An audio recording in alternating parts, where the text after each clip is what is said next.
Лавр жапырағының адам денсаулығына пайдасы. Лавр жапырағы бәріміздің де ас үйімізде бар. Оны көбіне қуырылған және бұқтырылған ет, сорпа секілді тағамдарға қосамыз. Алайда бұл жапырақтың халық медицинасында да көп қолданылатын бәрімізге білсек, енді біріміз білмеуіміз мүмкін. Оның құрамында эфир майы, органикалық қышқылдар қабынуға қарсы әсер етеді. Лавр жапырағы субтропикалық климатта күн сәулесіне энергия алып өседі. Видеоны соңына дейін көріңіздер.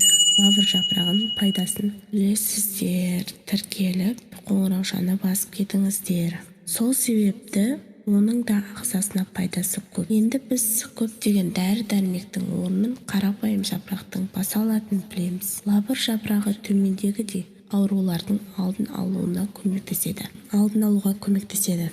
Диабет кезінде лавр жапырағының көмегімен қаныңызды қант мөлшерін төмендете аласыз. Ол үшін термосқа 10 жапырақ салып, 3 стақан қайнаған су құйыңыз. Тұнба 3 сағаттан кейін дайын болады. Бұл емдік сусынды күніне 3 рет тамақ жерден жарты сағат бұрын ішіңіз. Емделу курсы 2 апта. Арықтағыңыз кезде 5-6 жапырақты ұсақтап турап, 1 стақан салқын су құйып, бір түнде қалдырыңыз. Таңертең лавр суын 15 минуттай қайнатып, қақпақтың астындағы тағы 30 минут сақтаңыз. Қайнатпаны күніне 3 рет ішіңіз.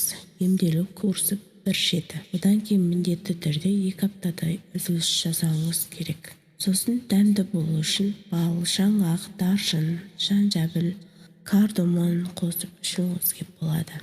Ауыз қуысы ауруларына қарсы. Егер аузыңыздан жағымсыз иістер шықса, сіздің қызыл иегіңіз ісінсе, қанжел, гингивит секілді ауруларға ұшыраған болуыңыз мүмкін.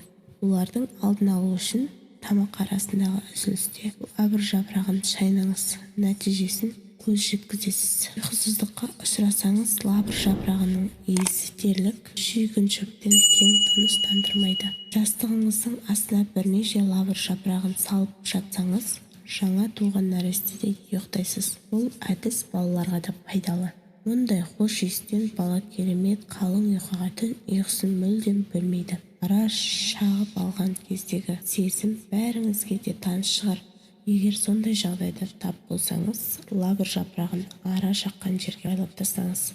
Қабыну тез арада кетеді. Үйіңіздегі ауаны хош иістендіреді. Лавр жапырағының құрамында эфир майы болғандықтан үйіңізді залалсыздандырып қасиетке ие. 10-15 жапырақты алып, қайнатып, бөлмеңізге қойыңыз. Бірнеше минуттан кейін керемет хош иіс шығатын болады. Суық тиіп қатты жөтел қысқанда, лавр жапырағының 2 данасын алып, 1 стакан суға салып, үстінен біраз қасық ас содасын салып, 15 минут қайнатады. Қайнаған су 1 ас қасық бал қосып, жылыдай ішеді. Ішер кезде лавр жапырағын алып тастайды. Міндетті түрде жылыдай ішу керек. Одан жөтел тоқтап, қақырық шыға бастайды. Көз бұлшықтанып, түйіліп ауырғанда 4 дана жапырақты тақтап, жарты стақан қайнап тұрған суға салып бұқтырады. Осы сумен жылыдай көзді жуады, бірақ ішуге болмайды. Құлақ ауырып, ішінен ірің су аққанда лавр жапырағын ұнтақтап, қайнап тұрған 1 стақан суға 1 ас қасықпен салып, 2 сағаттай бұқтырады. Сонымен құлақты жуып, ішіне аздап тамызады. Тігішек шыққанда лавр жапырағының 10 талын алып, ұнтақтап, 1 стақан қайнап тұрған суға 1 сағат бұқтыру қажет. Соны дәкеге сіндіріп, арттан тығып қояды. 2 сағат сайын ауыстыруға болады.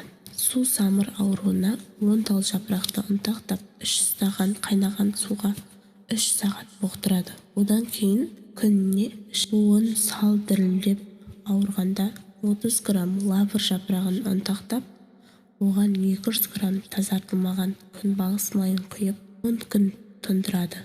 Осыны сығып, басқа ыдысқа құйып алады да, ауырған жерді аяқ пен буындарда шошайып шыққан түйіндерді жазу үшін лавр жапырағының 5 талын ұнтақтап, 100 грамм мүсәттір спиртіне салып, түрі қоңырқай тартып, өзгергенше қояды. Дайын болған соң түйіндерге жапсырып ысқылайды. Адам ағзасына артық тұзды шығару үшін лавр жапырағының 5 далын алып, жарты литр суда 10 минут ақырын қайнатады. Жылыдай сызылған осы суға бір ас қасық бал, кішірек бір лимон шырыны қосып ішеді.